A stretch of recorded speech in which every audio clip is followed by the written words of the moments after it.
اور یہ سارے واقعات ایک دوسرے کے ساتھ جڑے ہوئے ہیں. یعنی آپ بہت سارے سپائی آپریشنز دیکھ رہے ہیں جس میں ایرانی انٹیلیجنس جو ہے وہ اسرائیل کی سوسائٹی میں پہلی بار پینیٹریٹ کیا ہے اس نے, اور بہت ساری انٹیلیجنس انفارمیشن جو ہے وہ حاصل کر رہے ہیں. ابھی جو ریسنٹ رپورٹ کل سامنے آئی ہے اس میں بتایا گیا ہے کہ ایران نے اسرائیل کی جو نیوکلیر فیسلٹیز ہے اس حوالے سے کچھ انفارمیشن جو ہے وہ حاصل کی, اور کس کے ذریعے کی ہے؟ اسرائیلیوں کے ذریعے. یعنی for the very first time ہم یہ دیکھ رہے ہیں کہ جن کے پاس اسرائیلی پاسپورٹ ہے, جن کے پاس اسرائیلی نیشنلٹی ہے, جو اسرائیلی ہیں, وہ انٹیلیجنس آپریشنز بھی کر رہے ہیں, ایران کا ریزسٹنس کا ساتھ دے رہے ہیں, اور وہ سٹیبنگ اور جو شوٹنگ اٹیک ہے اس میں بھی حصہ لے رہے ہیں. تو اسرائیل کی بڑی میجر سیکیورٹی بریچ ہوئی ہے. وگرنہ اسرائیل کیا ہے کہ فلسطینیوں کے ساتھ لڑ رہا ہے, ایران کے ساتھ لڑ رہا ہے, لیکن اب جو اندر سے یہ ایک سیکیورٹی بریچ ہوئی ہے تو اس کے لیے بڑا مشکل ہو گیا ہے آئیڈینٹیفائی کرنا. تو یہ ایک نیا محاذ ہے جو بیسیکلی اسرائیل کے خلاف جو کھلا ہے. ابھی 4 دن پہلے تل ابیب کے پاس ایک بڑا سٹیبنگ اٹیک ہوا, اور ابھی ہائفا کے اندر ہوا ہے, اور یہ سٹیبنگ اٹیک بھی ہے, یعنی چاقو کے ساتھ بھی حملہ کیا گیا ہے, اور شوٹنگ اٹیک بھی ہے, یعنی ویپن کے ساتھ بھی جو ہے وہ اٹیک کیا گیا ہے. 6 لوگ زخمی ہیں, ایک موقع کے اوپر مارا گیا ہے, 3 شدید زخمی ہیں. اور اس میں ایک اور واقعہ یہ بھی پیش آیا ہے کہ انہوں نے ایک اپنے ہی فوجی کو سٹیبر سمجھ کر مارا. یعنی واقعہ ہوا, اس کے بعد انہوں نے ایک بندے کو شوٹ کیا اور انہوں نے سمجھا کہ یہ والا بندہ ہے جس نے آ کر سٹیبنگ اٹیک کیا. بعد میں پتا چلا کہ وہ ان کا اپنا فوجی تھا. تو اس طرح سے ان کے ٹوٹل 7 بندے جو وہ نشانہ بنے ہیں. بس اسٹیشن کے قریب یہ واقعہ پیش آیا ہے, تمام ٹریفک شہر کی روک دی گئی ہے, ٹرینیں روک دی گئی ہیں. تو امپیکٹ بہت بڑا ہے, پورے اسرائیل میں تھر تھلی مچ چکی ہے. 1 killed, injuries in the stabbing attack in Haifa Bay. یہ دیکھیں نا, یہ سیکیورٹی میٹر کرتی ہے. یعنی اسرائیل کے جو لوگ ہیں وہ یہاں کے رہنے والے تو نہیں ہیں, وہ باہر سے آئے ہیں. تو باہر سے کوئی کیوں آئے گا؟ دیکھیں, آپ اپنے ملک میں رہتے ہیں تو سیکورٹی جیسے بھی ہوگی آپ نے وہیں رہنا ہے. اگر کوئی یورپ میں رہتا ہے اور وہ کسی جگہ پر سیٹل ہونے کے لیے جا رہا ہے تو وہ سب سے پہلے کیا چیز دیکھے گا کہ مجھے وہاں پر سیکورٹی ملے گی, کیا مجھے وہاں پر روزگار ملے گا, یہ ساری چیزیں وہ دیکھے گا نا. تو یہ سارے سیٹلرز ہیں, اگر ان کی سیکورٹی چیلنج ہو جاتی ہے تو اسرائیل ویسے ہی ختم ہو جائے گا, کیونکہ باہر سے لوگ آ کر سیٹل ہوئے ہیں اور ان کے پاس واپس جانے کا آپشن موجود ہے. تو یہ جو سارے واقعات ہیں اندر, یہ ایک واقعہ یہ بہت معنی رکھتا ہے کہ بھئی ایک طرف غزہ میں لڑ رہے ہیں, ایک طرف ویسٹ بینک میں لڑ رہے ہیں, ایک طرف حزب اللہ اٹیک کر رہی ہے, ایک طرف شام ہے, ایک طرف ہوتیز ہیں. تو اس کا مطلب ہائفا میں بھی ہم سیکیور نہیں ہیں. ہائفا کی جو ایئر ڈیفنس ہے وہ بھی سیکیور نہیں, اور ہائفا کی گلیاں اور سڑکیں بھی سیکیور نہیں ہیں. اس بات کا اتنا زیادہ امپیکٹ وہاں پر پڑتا ہے. Shooting and stabbing attack was just carried out in Haifa. Israeli media says at least 6 people were injured in the attack, including 3 in the serious condition. And a double stabbing and shooting operation occurred in Haifa, with conflicting details emerging about the nature of the attack. And a man was killed, ٹھیک ہے, موقع کے اوپر, اور باقی جو ہے وہ 3 شدید زخمی ہیں, اور ایک اپنا فوجی جو ہے وہ انہوں نے مار دیا ہے. تو یہ اس وقت ایک بڑا واقعہ پیش آیا. آگے چلتے ہیں تو عالمی سطح پر ایک اور بہت غیر معمولی اور ہسٹورک واقعہ. اور دیکھیے یہ جو 7 اکتوبر اس کے بعد جنگ لڑی گئی ہے, اس کی اگر 1 لائنر فتح آپ پوچھنا چاہتے ہیں تو وہ یہ ہے کہ فلسطین کا مقدمہ جو مائنس کر دیا گیا تھا, کارنر کر دیا گیا تھا, ابنڈن کر دیا گیا تھا, بٹریل کر دیا گیا تھا, وہ عالمی سطح پر سب سے بڑا مقدمہ بن چکا ہے. وہ پوری انسانیت کا مقدمہ بن چکا ہے. وہ فلسطین جس کو دبا دیا گیا تھا, بھلا دیا گیا تھا, ابراہم اکارڈ کر لیا تھا عربوں نے, جو اس سارے تنازع کے وارث ہیں, جن کا فرض تھا, انہوں نے ابراہم اکارڈ میں ایک فلسطین کا نام تک شامل نہیں کیا. اس کا کیا مطلب ہے؟ اس کا مطلب یہ ہے کہ وہ فلسطین کو ابنڈن کر چکے تھے کہ فلسطین کو بس ختم کر دو, ہم نے اسرائیل کے ساتھ تعلقات رکھنے ہیں. تو آج وہ کارنر کیا ہوا فلسطین کا مقدمہ عالمی سطح پر سب سے بڑا مقدمہ بن چکا ہے. تو یہ سب سے بڑی فتح ہے. اب آپ دیکھیے وہاں سے خبریں آ رہی ہیں جو ایکسپیکٹ بھی نہیں کیا جا سکتا تھا. آپ نے امریکن اور یورپین یونیورسٹیز کے اندر جس طرح فلسطین کا مقدمہ دیکھا ہے, اس کو کون ایکسپیکٹ کر سکتا تھا. اب آپ دیکھیے ہالی ووڈ میں یہ تبدیلی آ رہی ہے, اور ہالی ووڈ کے اندر ایک ڈاکیومنٹری فیچر فلم بنی ہے, اور کل آسکر ایوارڈ ہوا, وہاں پر اس فلم کو جو ہے وہ آسکر ایوارڈ ملا ہے. اور یہ بنائی کس نے؟ یہ بھی ہم ہے, ایک فلسطینی جرنلسٹ ہے اور ایک اسرائیلی جرنلسٹ ہے, دونوں نے مل کر اس فلم کو بنایا ہے. اور اسرائیل نے کیا مظالم ڈھائے ہیں, 5 سال اور اسرائیل نے کیا مظالم بنائے ہیں, یہ سارے اس کے اندر جو ہے وہ دکھائے گئے. کیسے فلسطینی کو ڈسپلیس کیا جاتا رہا فرام دا ڈے 1 اور ان کی وہاں پر جو آکوپیشن ہے فلسطینیوں کے ساتھ مظالم ہیں اور ان کی جو جسٹیفیکیشنز ہیں اپنے مظالم کی وہ ساری وہاں پر چیلنج کی گئی ہیں. اور پھر آپ دیکھیے نا کہ عالمی عدالت نے وارنٹس جاری کیے, اس کے اوپر سینکشنز امریکہ نے لگا دی. تو ہالی ووڈ کے اوپر بھی سینکشنز لگائیں گے, کہاں پر مجھے بتائیے کہ سینکشنز لگائیں گے. تو جو بیسیکلی جو انسانی ضمیر ہے وہ یہاں پر جاگ رہا ہے, تو کہاں پر بیسیکلی روکیں گے.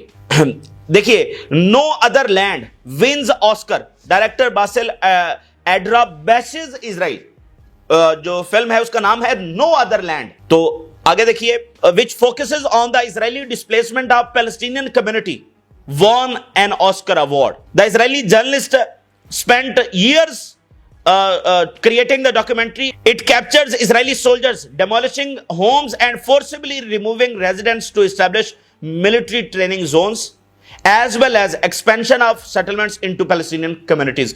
اور اس میں دکھایا گیا کہ کیسے جو اسرائیلی سولجرز ہیں وہ فلسطینیوں کا گھر گراتے ہیں, کیسے جو اپنی سیٹلمنٹس ہیں ان کو فلسطینی کمیونٹی کے اندر ایکسپینڈ کیا جاتا ہے, کیسے فلسطینیوں کو جو ہے وہ ڈسپلیس کیا جاتا ہے. اب اس کے اوپر شدید تکلیف جو ہے وہ ہوئی ہے اسرائیل کو, اور اسرائیل کا جو سٹیٹمنٹ آیا ہے, اسرائیلی culture minister, a sad moment for world cinema. ٹھیک ہے, اب بات یہ ہے کہ ان کا طریقہ واردات یہ ہے کہ یہ پوری باڈی کو کنٹروورشل کرنے کی کوشش کرتے ہیں. جیسے یونائٹڈ نیشن ہے, اس نے کوئی اقدام اٹھایا تو پوری باڈی کے اوپر سوالات اٹھا دیے, آئی سی سی نے اقدام اٹھایا, پوری باڈی کے اوپر سوالات اٹھا دیے.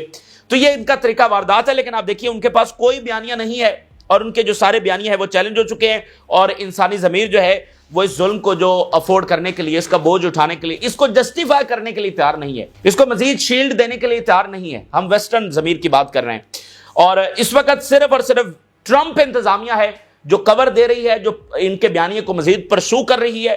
لیکن اس بدلتی دنیا میں آپ اچھے طریقے سے آپ جان سکتے ہیں کہ یہاں اتحادیوں کے بدلنے میں, نیریٹیوز کے تباہ ہونے میں کتنا ٹائم لگتا ہے, کتنا ٹائم لگتا ہے ایک کشتی سے دوسری میں سوار ہونے میں. یوکرین کی مثال آپ کے سامنے ہے. تو یہ ایک تاریخ ہوگی جس دن امریکہ بھی اسرائیل کو ابنڈن کرے گا. آگے چلتے ہیں تو ایران کے حوالے سے کچھ غیر معمولی خبریں ہیں. ایران نے توجہ دلائی ہے کہ ویسٹ بینک میں جو کچھ ہو رہا ہے اس کو بالکل اگنور نہیں کیا جا سکتا. جیسے غزہ میں مظالم ہوئے ہیں, ویسٹ بینک میں اسی طرز کے اوپر ہو رہے ہیں, اسی انٹینشنز کے ساتھ ہو رہے ہیں. ویسٹ بینک کی صورتحال انتہائی ڈینجرس ہے, ہمیں فل فور ایکشن لینا ہوگا, ہم خاموشی کے ساتھ نہیں بیٹھ سکتے ہیں. اور انہوں نے پورے ریجن کو اس وقت جو ہے وہ اس حوالے سے پش کیا ہے. ہماری توجہ غزہ کے اوپر ہے, لیکن ویسٹ بینک میں مظالم ہو رہے ہیں اور اسی طرز کے اوپر ہو رہے ہیں, تو فوری ایکشن لینے کی ضرورت ہے. What is happening in the West Bank is very dangerous and no less dangerous than the situation in Gaza. بہت خطرناک ہے اور no less dangerous than Gaza. Gaza سے یہ کم خطرناک نہیں ہے جو ویسٹ بینک میں ہو رہا ہے. The Zionist entity has been using starvation as a tool to practice genocide against the Palestinians in recent months. جو ایک بڑی امپورٹنٹ بات انہوں نے جس کا اشارہ کیا ہے کہ اسرائیل کس طرح باقاعدہ انٹینشنز کے ساتھ سٹارویشن کو ایز اے ٹول استعمال کر رہا ہے. فاقوں کو جو سپلائی ہے کھانے کی اس کو بند کر کے. فاقے بھی دو طرح کے ہوتے ہیں نا, ایک یہ ہے کہ آپ کو ایک ٹائم کا ملتا ہے, ٹھیک ہے, یہ 2 ٹائم کا ملتا ہے, لیکن آپ پیٹ بھر کر وہ کھا لیتے ہیں. ایک فاقے اس طرح کے ہوتے ہیں کہ آپ کو جب بھی ملتا ہے, ایک تو ملتا کم ہے یعنی دن میں 1 ٹائم ملتا ہے, اور وہ بھی بہت تھوڑا سا ملتا ہے. یہ فاقوں کی 2 صورتحال ہے. تو یہ دونوں اس سے جو فلسطینی ہیں وہ اس سے گزر رہے ہیں. پھر ان کی میڈیکل کنڈیشنز آپ دیکھیے, پانی کے مسائل ہیں اور کھانا ان کا بند کیا جا رہا ہے. تو سٹارویشن پالیسی ہے جو فلسطینی پریزنرز ہیں ان کے ساتھ بھی, ویسٹ بینک کے بھی. غزہ میں آپ دیکھیے کہ ایڈ بند کر دی گئی ہے اور یہ رمضان کا مہینہ ہے, تو یہ انہوں نے نشاندہی کی ہے. اور ترکی کے حوالے سے انہوں نے کھل کر بات کی ہے. ترکی کے ساتھ جو ریلیشنز ہیں, انہوں نے کہا جی relations with Turkey are very important to us but we have differences in positions on some regional files. ترکی کے ساتھ ہمارے ریلیشنز بہت اہمیت کے حامل ہیں, ہم اس کو کسی طور پر خراب نہیں ہونے دیں گے, اس میں آگے بڑھیں گے.